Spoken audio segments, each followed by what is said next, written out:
நான் entire life ஒரே ஒரு பூஜை மட்டும் நான் பண்ணுவேன் அப்படின்னு சொன்னா அது இந்த பூஜையா தான் இருக்கும். லக்ஷ்மி குபேரர் பூஜை.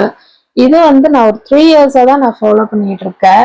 3 இயர்ஸ்க்கு முன்னாடி நான் இருந்த சிச்சுவேஷன்ல நம்ம எப்படியாவது எது நம்மள மேல தூக்கி விடும், எப்படி நம்ம திருப்பி மேல வருவோம், ஒரு குழிக்குள்ளார போயிட்டோமே அப்படின்னு சொல்லி நினைச்சிட்டு இருக்கும்போதுதான் நிறைய விஷயங்கள் எனக்கு தெரிய ஆரம்பிச்சு.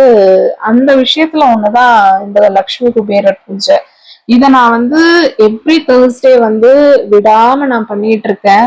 யாராவது என்கிட்ட பண கஷ்டம் அப்படின்னு சொன்னாலும் இந்த ஒரு பூஜையை நான் சஜஸ்ட் பண்ணுவேன். உங்களுக்குமே நான் அதை சஜஸ்ட் பண்றேன். ஆனா எல்லாத்தையும் விட நம்மளோட எண்ணம் எப்ப பாசிட்டிவா இருக்கோ அதுபடிதான் நம்மளோட எல்லா பேட்டர்ன்ஸும் மூவ் ஆகும்னு சொல்லி நான் நம்புறேன்.